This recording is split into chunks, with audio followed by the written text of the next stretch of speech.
نحمده ونصلي على رسوله الكريم اما بعد فاعوذ بالله من الشيطان الرجيم بسم الله الرحمن الرحيم رب اشرح لي صدري ويسر لي امري واحلل عقدة من لساني يفقهوا قولي۔ جنابت کے احکام۔ وجوب غسل کی حالت کو حالت جنابت کہتے ہیں۔ وجوب غسل یعنی جب غسل واجب ہو جاتا ہے تو اس حالت کو جنابت کہتے ہیں۔ جنابت کا لفظ جم سے، جم پہلو کو کہتے ہیں، نہیں بچنا۔ مندرجہ ذیل 4 حالتوں میں مسلمان مرد اور عورت پر غسل کرنا فرض ہو جاتا ہے۔ نمبر 1، جوش کے ساتھ منی خارج ہونے کے بعد، اس میں احتلام بھی داخل ہے، یعنی کوئی ایسا خواب آئے یا ویسے۔ نمبر 2، صحبت کے بعد یعنی سیکشل انٹرکورس کے بعد۔ نمبر 3، حیض کے بعد۔ نمبر 4، نفاس کے بعد یعنی بچے کی پیدائش کے بعد۔ اس میں یاد رکھیے کہ بہت سے لوگ پوچھتے ہیں کہ اگر خواتین انٹرنل چیک اپ کرواتی ہیں تو کیا اس سے غسل واجب ہوتا ہے؟ تو کوئی غسل واجب نہیں ہوتا جب تک کہ ان 4 چیزوں میں سے کوئی چیز نہ ہو۔ صرف منی خارج ہونے سے بات نہیں، بلکہ جوش کے ساتھ منی خارج ہونے کے بعد غسل واجب ہوتا ہے۔ صحبت اور غسل جنابت۔ صحابہ کرام رضی اللہ عنہم کے درمیان غسل جنابت کا ایک مسئلہ زیر بحث آیا۔ ایک گروہ کہتا تھا کہ غسل صرف دخول پہ فرض ہو جاتا ہے، انزال شرط نہیں، یعنی واٹر ڈسچارج جو ہے وہ ضروری نہیں۔ دوسرا گروہ بیان کرتا تھا کہ وجوب غسل کے لیے دخول کے ساتھ انزال بھی شرط ہے۔ یہ طویل مباحثہ کسی فیصلہ کن صورت پر منتج نہ ہوا۔ آخر قرار پایا کہ ام المومنین حضرت عائشہ رضی اللہ عنہا سے دریافت کیا جائے۔ حضرت عائشہ نے کہا کہ رسول اللہ صلی اللہ علیہ وسلم نے فرمایا، اذا جلس بین شعبها الاربع ومس الختان الختان فقد وجب الغسل۔ جب مرد عورت کی 4 شاخوں کے درمیان بیٹھ جائے اور اس کا محل ختنہ عورت کے محل ختنہ کے ساتھ مس کرے تو غسل واجب ہو جاتا ہے۔ تو مسئلہ یہ ثابت ہوا کہ صرف دخول پر ہی مرد اور عورت جنبی ہو جاتے ہیں اور ان پہ غسل واجب ہو جاتا ہے، انزال یعنی منی کا نکلنا شرط نہیں۔ رسول اللہ صلی اللہ علیہ وسلم نے فرمایا، جب تم عورت کی 4 شاخوں کے درمیان بیٹھ کر صحبت کرو تو تم پر غسل واجب ہو گیا، اگرچہ منی نہ نکلے۔ عورت کو بھی احتلام ہوتا ہے۔ ام المومنین حضرت سلمہ رضی اللہ عنہا روایت کرتی ہیں کہ حضرت ام سلیم نے رسول اللہ صلی اللہ علیہ وسلم سے کہا، اے اللہ کے رسول، یقیناً اللہ حق سے نہیں شرماتا، یعنی حق بات اور ایک ضروری بات جو ہے اس کو واضح کرنا ضروری ہوتا ہے، اور اس معاملے میں شرم سے کام نہیں لینا چاہیے، کہیں ایسا نہ ہو کہ انسان انجانے میں غلط کام کرتا رہے۔ تو یہ کہہ کر انہوں نے مسئلہ پوچھا، کیا عورت پر غسل ہے جبکہ اس کو احتلام ہو؟ آپ نے فرمایا ہاں، لیکن جب پانی کا نشان دیکھے یعنی منی دیکھے۔ اس پر حضرت ام سلمہ نے شرم سے منہ چھپا لیا اور عرض کیا، اے اللہ کے رسول، کیا عورت کو بھی احتلام ہوتا ہے؟ آپ نے فرمایا ہاں ہوتا ہے، تیرا داہنا ہاتھ خاک آلود ہو، یعنی یہ ایک پیار کی ڈانٹ تھی۔ اور اس میں ہو سکتا ہے کہ مزاج کا فرق ہو، بعض خواتین کے ساتھ ایسا نہ ہو اور بعض کے ساتھ ایسا ہو، لیکن اس میں جو اصل چیز ہے وہ ایکسیسو واٹر ڈسچارج ہے۔ اس میں کہیں ایسا نہ ہو کہ لیکوریا وغیرہ کے ساتھ اس کو ریلیٹ کر دیا جائے۔ دونوں چیزوں میں فرق ہے۔ اور احتلام جو ہے وہ سوتے وقت ہوتا ہے، یعنی سو کر اٹھنے پر اگر انسان اپنے کپڑوں پر زیادہ ڈسچارج دیکھے، خواہ کوئی خواب یا کوئی فیلنگ یاد نہ بھی ہو، تو پھر غسل کرنا ضروری۔ معلوم ہوا کہ عورت یا مرد نیند سے اٹھ کر اگر تری یعنی نشان منی دیکھیں تو یہ احتلام کی علامت ہے، لہٰذا ان پر غسل کرنا فرض ہو جاتا ہے۔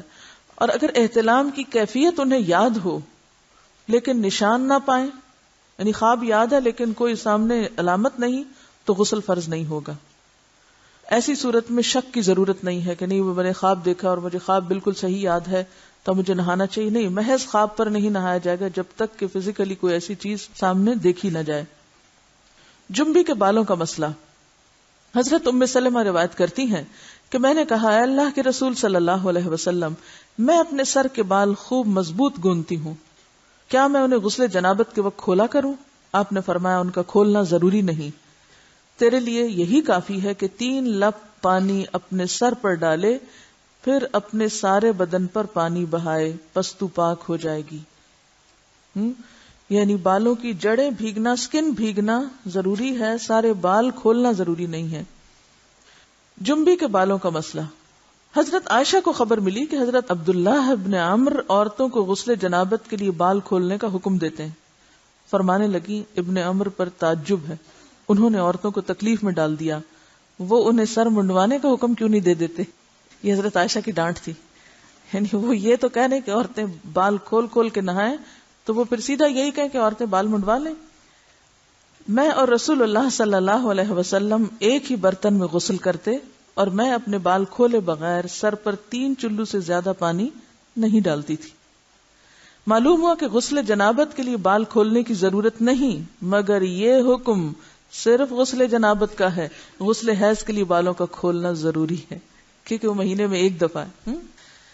حضرت عائشہ سے روایت ہے کہ انہیں رسول اللہ صلی اللہ علیہ وسلم نے غسل حیض کے لیے فرمایا اپنے بال کھولو اور غسل کرو. اس میں آپ دیکھیے کہ دونوں چیزوں میں فرق کیوں ہے. دونوں کی نوعیت فرق ہے.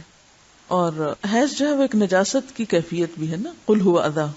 تو اس کے بعد نہانا اور نہا کر خوشبو لگانا خاص طور پر اس کا سارا حکم آتا ہے. لیکن غسل جنابت میں نجاست کی وہ کیفیت نہیں ہے.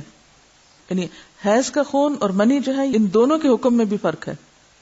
ٹھیک ہے نا. بعض علماء کے خیال میں جو منی ہے اٹ سیلف وہ ناپاک چیز نہیں ہے. اگر کسی کپڑے وغیرہ کو لگ گئی تو وہ کپڑا ناپاک نہیں. اگر اس کو خشک ہونے پر کھرچ کے صاف کر دیا جائے تو کپڑا صاف ہو جائے گا. لیکن خون حیض پر آپ صلی اللہ علیہ وسلم نے کیا فرمایا؟ چٹکیوں سے مل مل کے اس کو صاف کر کے دھوئے. تو ان دونوں میں بھی فرق ہے. لہٰذا ان دونوں کے بعد نہانے کے حکم میں بھی فرق ہے. ایک میں بال کھولے جائیں گے اور بال بھی دھوئے جائیں گے اور بالوں کی جڑیں بھی دھوئی جائیں گی، جبکہ دوسرے عام غسل جنابت میں بال کھولنا اور پورے بال دھونا شرط نہیں. بہت سی بچیاں ایسی جن کی شادی ہوتی ہے اور اس کے بعد انہیں ان مسائل کا پتہ نہیں ہوتا، یا تو بے شرم کے مارے نہاتی نہیں، یا نہاتی ہیں تو پھر وہ پورے بال دھو دھو کے سکھانے میں اور ان چیزوں میں اتنا وقت ضائع کر دیتی ہیں کہ پھر بعضوں کا شوہر کی نافرمانی اور آپس کے تعلقات میں ٹینشن، لوگوں کا خوف. تو اگر دین کا صحیح مسئلہ پتا ہو تو انسان ان تمام مشقتوں سے بچ جاتا ہے اور ایک نارمل روٹین کی لائف گزار سکتا ہے.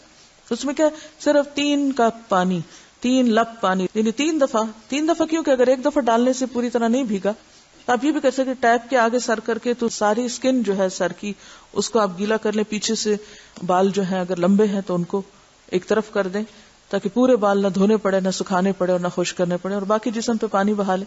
دوسری صورت یہ ہے کہ مگ میں پانی لے کے تو اس کو آپ تھوڑا تھوڑا کر کے پورے کو ایک دفعہ کریں، پھر اس کے بعد دوبارہ کریں اور تیسری دفعہ رول کر کے بالوں کو پیچھے سے شاور کیپ ڈال لیں اور باقی جسم پھر دھو لیں. شاور کیپ سے کیا ہوتا ہے عام طور پر کہ پیچھے کے جو سارے لمبے بال ہیں پھر وہ نیچے گر کے گیلے نہیں ہوتے، وہ آپ کے سر پہ ہی ٹک جاتے ہیں. تو سر کی اسکن دھوئیں اور بالوں کو جوڑے کی شکل میں باندھ کے اوپر شاور کیپ پہن کے پھر باقی جسم کو اچھی طرح دھو لیں. تو اس میں آپ دیکھیں کہ جب بالکل سر کے سکن کا حصہ ہی تر ہوگا، اور یہ 3 دفعہ کرنا ہوگا، ایک دفعہ سے نہیں کام چلے کہ 3 دفعہ کرنا تاکہ کوئی بھی بال برابر جگہ سکن کی خشک نہ رہ جائے. تو اس سے کیا ہوگا کہ جتنا کم بال گیلے ہوں گے اتنے کم دیر میں ان کو خشک بھی کیا جا سکتا ہے اور کسی بھی مشقت کے بغیر انسان نماز پڑھ سکتا ہے. جنبی سے میل جول اور مسافہ جائز ہے. حضرت ابو ہریرہ روایت کرتے ہیں کہ ایک دن بحالت جنابت میں نے رسول اللہ صلی اللہ علیہ وسلم سے ملاقات کی. آپ نے میرا ہاتھ پکڑا اور میں آپ کے ساتھ ہو لیا. آپ ایک جگہ بیٹھ گئے اور میں چپکے سے نکل گیا. گھر جا کر غسل کیا، پھر واپس آیا. آپ ابھی بیٹھے ہوئے تھے. آپ نے پوچھا اے ابو ہریرہ تو کہاں گیا تھا؟ میں نے سارا حال کہہ سنایا تو آپ نے فرمایا سبحان اللہ، تحقیق مومن ناپاک نہیں ہوتا. نبی صلی اللہ علیہ وسلم کا یہ فرمان کہ مومن ناپاک نہیں ہوتا، اس کا مطلب یہ ہے کہ مومن حقیقتاً نجس اور پلید نہیں ہوتا. جنابت حکمی نجاست ہے، حسی نہیں. یعنی نجاست کے حکم میں ہے لیکن بظاہر وہ کوئی ناپاک ہونے والی بات نہیں. یعنی شریعت نے مصلحت کی بنا پر ایک حالت میں حکماً اس پر غسل واجب کیا ہے، بس جنبی کے ساتھ ملنا جلنا، اٹھنا بیٹھنا، اختلاط، ارتباط، کھانا پینا سب جائز ہے. یہاں یہ بات یاد رہے کہ بعض اوقات ایسا بھی ہوتا ہے کہ انسان حالت جنابت میں ہوتا ہے، تو ہمارے ہاتھ اس میں اتنے زیادہ بچیوں کو ڈرایا جاتا ہے کہ ایک قدم بھی اٹھایا تو معلوم نہیں کیا قیامت آ جائے گی اور تم کمرے سے نکل ہی نہیں سکتے جب تک کہ پاک نہ ہو. تو بعض اوقات حالات کا تقاضا ایسا ہوتا ہے کہ جس میں انسان کو کچھ ضروری کام نپٹانے پڑتے ہیں. بعض اوقات جیسے بچوں کو اسکول چھوڑنا ہے یا ان کو ناشتہ بنا کے دینا ہے یا کچھ، تو پھر 2 ایکسٹریم پہ لوگ چلے جاتے ہیں. یا تو پرواہ نہیں کرتے پاک ناپاک ہونے کی، یا یہ ہے کہ وہ اس چیز کو اتنا ایشو بنا لیتے ہیں کہ باقی سارے کام ان کے متاثر ہو کے رہ جاتے ہیں. تو اس چیز کو اپنی حدود میں رکھ کے لائٹلی لینا چاہیے. جو فریضہ ادا کرنا وہ کر لے اور باقی چیزیں جو ہیں ان کو ایشو نہ بنایا جائے. یعنی اگر کسی وقت مجبوراً تھوڑی دیر کے لیے گھر سے بھی نکلنا پڑ جائے، جیسے حضرت ابو ہریرہ باہر نکلے ہوئے تھے، تو اس میں بھی حرج نہیں ہے. اس کا یہ مطلب نہیں کہ آپ ٹال مٹول کر کے تو دن بھر کی نمازیں گنوائیں. یہ صرف رخصت کی بات ہے یا کیا کر سکتے ہیں آپ، اس کی بات ہے. اس کا یہ مطلب نہیں کہ یہ ایک عادت یا ایک روٹین بنا لی جائے ناپاک رہنے کی. بعض لوگ کچھ کھاتے نہیں پیتے نہیں کہ ہم ناپاک ہیں. کھانا پینا بات چیت لین دین، یعنی اگر کسی کا ہاتھ دوسرے پاک بندے سے چھو گیا تو وہ کوئی ناپاک نہیں ہو جائے گا. یا کسی کپڑے کو ہاتھ لگ گیا یا کسی چیز کو یا کسی کھانے کو، تو وہ کھانا ناپاک نہیں ہوگا، کیونکہ یہ حصی نجاست نہیں ہے. آپ کے ہاتھ میں کوئی گندگی نہیں ہے.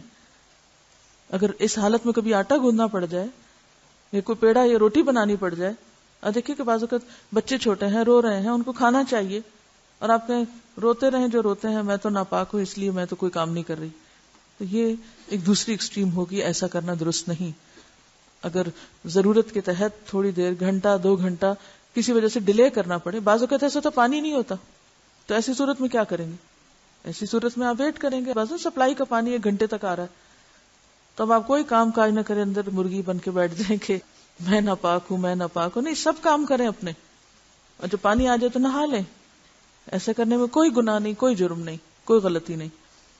رسول اللہ صلی اللہ علیہ وسلم نے ایک انصاری کو بلایا. جب وہ آیا تو اس کے سر کے بالوں سے پانی ٹپک رہا تھا. آپ نے پوچھا شاید تم جلدی میں نہائے ہو. اس نے کہا ہاں اے اللہ کے رسول. آپ نے فرمایا حالت جنابت میں اگر کسی سے فوری ملنا ہو اور نہانے میں دیر لگے تو وضو کرنا ہی کافی.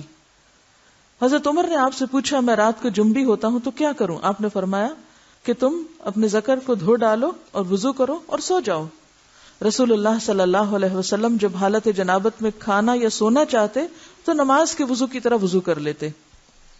نبی صلی اللہ علیہ وسلم نے فرمایا جو کوئی اپنی بیوی سے صحبت کرے اور پھر دوبارہ کرنا چاہے تو اسے چاہیے کہ دونوں کے درمیان وضو کرے. آپ نے غور کیا ہوگا کہ طہارت کے مسائل بہت تفصیل کے ساتھ اور اپنے اندر بہت ڈیٹیلز رکھتے ہیں، اور بہت سے موضوعات ایسے ہیں کہ جو انسان کی ظاہری زندگی نہیں بلکہ اس کی نجی اور ذاتی زندگی سے متعلق بھی ہیں. لیکن اس طرح پبلکلی ان کو پڑھانا اور ان کو سکھانا یہ بھی ایک ضرورت ہے، کیونکہ آپ صلی اللہ علیہ وسلم نے انصار کی خواتین کی تعریف کی کہ انصار کی خواتین کتنی اچھی ہیں جنہیں حیا دین کا علم حاصل کرنے سے نہیں روکتا. تو سوال یہ پیدا ہوتا ہے کہ آخر اتنی تفصیلات کیوں؟ اور بعض لوگ اس کو ناپسندیدہ قرار دیتے ہیں. تو ایسا کرنا ناسمجھی کی علامت ہے. ہم دیکھتے ہیں کہ انسان اگر اللہ کے بتائے ہوئے طریقے کے مطابق زندگی بسر کرتا ہے تو اس میں خیر ہی خیر ہے، اور وہ صرف خیر اس کی اپنی ذات تک نہیں رہتی، بعض اوقات دوسروں کی بھلائی کا ذریعہ بھی بن جاتی. یہاں کسی نے ایک واقعہ لکھ کر بھیجا ہے کہ کسی ویسٹرن کنٹری میں کوئی مسلمان بچہ پڑھتا تھا تو وہ اپنے کپڑوں کو دھونے کے لیے کسی انگریز عورت کو دیتا تھا، یعنی لانڈری کسی کے ذریعے کرواتا تھا. تو ایک دن اس عورت نے طالب علم سے کہا کیا آپ میرے کام سے مطمئن نہیں؟ آپ کے خیال میں کیا میں کپڑے اچھی طرح نہیں دھوتی؟ طالب علم نے اس کی بات سن کر کہا کیوں نہیں، مجھے یقین ہے کہ آپ اچھی طرح کام کرتی ہیں. یہ سن کر وہ بولی پھر آپ خود ہی اپنے کپڑے کیوں دھو کر مجھے دیتے ہیں، یعنی کپڑوں کے داغ وغیرہ کیوں دھو کر مجھے دیتے ہیں؟ طالب علم نے انکار میں سر ہلایا کہ میں بھلا کپڑے دھو کر کیوں دوں گا. عورت نے کہا کہ پھر کیا وجہ ہے کہ مجھے دوسروں کے کپڑوں پر جا بجا گندگی کے دھبے نظر آتے ہیں لیکن آپ کے کپڑوں پر کوئی ایسا دھبا نہیں ہوتا. اس کے پوچھنے میں واضح حیرت تھی. نوجوان مسکرایا اور بولا اب بات سمجھ میں آتی ہے، اب میں آپ کو بات سمجھا دیتا ہوں، یعنی اب میری سمجھ میں بات آئی ہے کہ آپ کا اشارہ کس طرف ہے. میں مسلمان ہوں، میرا دین مجھے پاک صاف رہنے کا حکم دیتا ہے. میری شلوار یا پینٹ وغیرہ پر پیشاب کا چھینٹا بھی لگ جائے تو میں نماز نہیں پڑھ سکتا، لہٰذا اگر کوئی ایسی چیز ہو تو مجھے اسے خود دھونا پڑتا ہے اور اسے دھو کر پاک کرتا ہوں، لہٰذا جب میں کپڑے اتارتا ہوں تو یہ کپڑے پاک اور صاف ہوتے ہیں، یعنی داغ دھبوں سے محفوظ ہوتے ہیں. تو اس نے حیرت سے پوچھا کہ تمہارا دین اتنی چھوٹی چھوٹی باتوں کی بھی تعلیم دیتا ہے؟ نوجوان نے کہا ہاں، ہمارے رسول صلی اللہ علیہ وسلم نے ہمیں یہ حکم دیا ہے کہ ہم جب بیت الخلاء میں جائیں تو دعا پڑھیں، جب باہر آئیں تو دعا پڑھیں، کپڑے پہنوں تو دعا پڑھوں، کھانا کھا کر فارغ ہو کر گھر سے نکلتے وقت، سوتے جاگتے وقت، زندگی کے ہر کام یا ہر موقع پر ہمارے رسول نے ہمیں دعائیں سکھائی ہیں. اور اس کے ساتھ ہی یہ کہ ان تمام باتوں کے ادب آداب بھی سکھائے ہیں. تو اس انگریز عورت کو وہ باتیں بہت دلکش اور حیران کن محسوس ہوئیں، اور کچھ دن تک وہ اس طالب علم کی عادات کا مزید جائزہ لیتی رہی، اور بالآخر اسلام اس کے دل میں گھر کر گیا اور وہ مسلمان ہو گئی. اور اس کے بعد اس نے اپنے گھر کے دوسرے افراد کو بھی مسلمان کیا، اسے ایک خاتون نے. تو بات یہ کہ بات تو چھوٹی سی ہے لیکن ایک بہت بڑا فرق ڈال دیتی ہے. لیکن افسوس یہ کہ آج مسلمان ہی یہ آداب اور اخلاق بھول گئے، کیونکہ بہت سے مواقع پر ایسا بھی ہوا ہے ہمارے ساتھ کہ جب ہم نے الہدیٰ میں پرانے کپڑے مختلف، جیسے سیلاب آ گیا یا زلزلہ آ گیا یا کچھ، تو اس موقع پر نئے پرانے سب مٹیریلز جب اکٹھے کیے گئے تو بلیو می بعض اوقات کپڑوں پر خون کے دھبے، گندے داغ اور نجاست وغیرہ بھی لگی ہوئی پائی گئی، جسے دیکھ کر بے انتہا افسوس ہوا کہ ایک مسلمان لڑکی جو بالغ ہو چکی، اس کو اس کی ماں نے یہ ادب نہیں سکھایا، یہ طریقہ نہیں سکھایا کہ لباس کو صاف کیسے رکھتے ہیں. بھلے آپ کو کپڑا کسی سے بھی دھلوانا ہو یا آپ کو دوبارہ نہیں پہننا یا آپ کسی غریب کو دے رہے ہیں، مسلمان کا تو لباس اتارتے وقت بھی طریقہ یہ ہوتا ہے کہ جب وہ اتارے تو ایسے ہی اتارے کہ جیسے وہ نجاست سے صاف ہے. تو بعض اوقات ہم غفلت میں ایسی حرکتیں کرتے رہتے ہیں اور اس کا غلط امپریشن نہ صرف یہ کہ اپنے گھر والوں پر، اپنے قریبی لوگوں پر، بلکہ دوسرے ادیان والوں تک بھی اس کا دائرہ بعض اوقات پھیل جاتا ہے. تو ان معاملات میں جو بظاہر لوگوں کی نگاہوں سے چھپے ہوئے ہیں، ہمیں اپنی باطنی زندگی میں، نجی زندگی میں، داخلی زندگی میں، پرائیویٹ لائف میں بھی اللہ کے تقوی کا ثبوت دینا ہے اور ان تمام چیزوں کا خیال رکھنا ہے. حائضہ سے صحبت کرنے کی ممانعت. حیض کی حالت میں عورت سے مجامت کرنا سخت گناہ ہے. اللہ تعالیٰ نے قرآن مجید میں فرمایا فَاعْتَزِلُوا النِّسَاءَ فِي الْمَحِيضِ، یعنی واضح قرآن کا حکم ہے. بس ایام حیض میں عورتوں سے کنارہ کشی کرو، یعنی کنارہ کشی سے مراد لین دین اور بالکل تعلق ختم کرنا نہیں، مراد یہاں پر سیکشل انٹرکورس ہے، یعنی صحبت نہ کرو. اگر کوئی اس گناہ کا مرتکب ہو جائے تو اس کی بابت نبی صلی اللہ علیہ وسلم نے فرمایا جو شخص بحالت حیض اپنی عورت سے صحبت کرے تو اسے چاہیے کہ نصف دینار صدقہ کرے. دینار 4.5 ماشے سونے کا ہوتا ہے، تو نصف دینار 2.25 ماشے سونا ہوا. 2.25 ماشے سونے کی قیمت صدقہ کرے، یعنی کسی مستحق کو دے اور آئندہ کے لیے توبہ کرے. مزی کے خارج ہونے سے غسل واجب نہیں ہوتا. سیدنا علی رضی اللہ عنہ بہت طاقتور جوان تھے، آپ کو اکثر مزی آتی. آپ کو مسئلہ معلوم نہ تھا،